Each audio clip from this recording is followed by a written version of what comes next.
So there's one location in the continental United States where the boundaries of four states meet. Of course, we're talking about Four Corners National Monument in the southwestern part of the United States.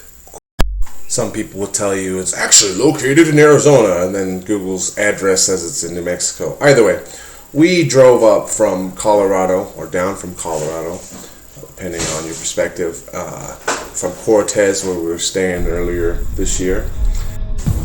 And depending on your perspective, it's either a very scenic drive, the landscape, or it's a very barren landscape. For me, I like it. As you can see, here's the Arizona sign that we stopped by when we were going there, just past from Colorado, and we drove back, flipped around to head in to the actual monument itself, which is on and operated by the Navajo Nation.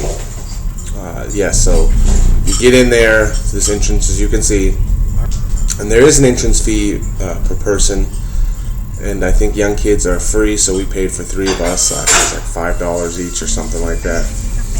And there's a huge parking lot. There's like a food truck or two.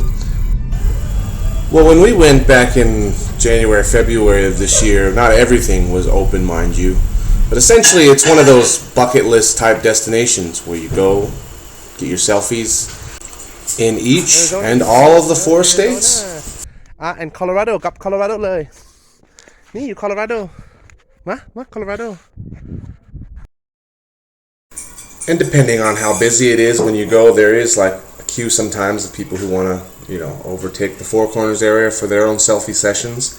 There wasn't many people when we went. There was a few people ahead of us, and then they did their thing. We did our thing, and like I said, there's a lot of souvenir stalls all around this area here selling a lot of different souvenirs like flags, native jewelry, as in terms of like arrowhead necklaces and things like that, and dream catchers, of course.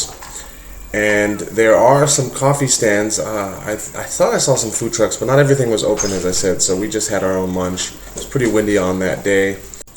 And around the area of the monument, there is this landscape, and there are some trailheads you can go hiking around here. But yeah, if you're looking for like lush vegetation, you're not going to find it here, but you will find some desert landscape, and it's got its own charm. And of course, heading back to Colorado, see more of this type of landscape. It's mostly Navajo and Ute reservation land, so there's not much building at all here at all. Of course, when you get closer to Cortez, there's a lot more ranch land owned by the white man. Here we are crossing over, I think it was the San Juan River. And here, briefly passing through New Mexico on the way back to Colorado.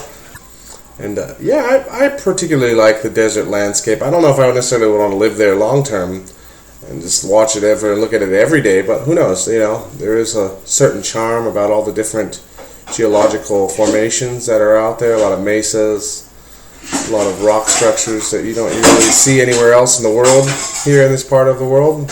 And I haven't even begun to scratch the surface. You want to go to places like Utah, southern Utah, northern Arizona, a lot more stuff like this. And this particular rock structure, not too far off in the distance, is Chimney Rock, which is a nice little structure, similar to, I guess, Shiprock further south in New Mexico, which I'll visit in the near future. And on our way back up to Cortez, and we ran into a little sleet rainstorm, which was kind of interesting. So that wraps it up for this clip. I will be bringing you a lot more content as I catch up on my backlog of video clips. So thanks for listening and watching this time, and I'll catch up again soon. Bye.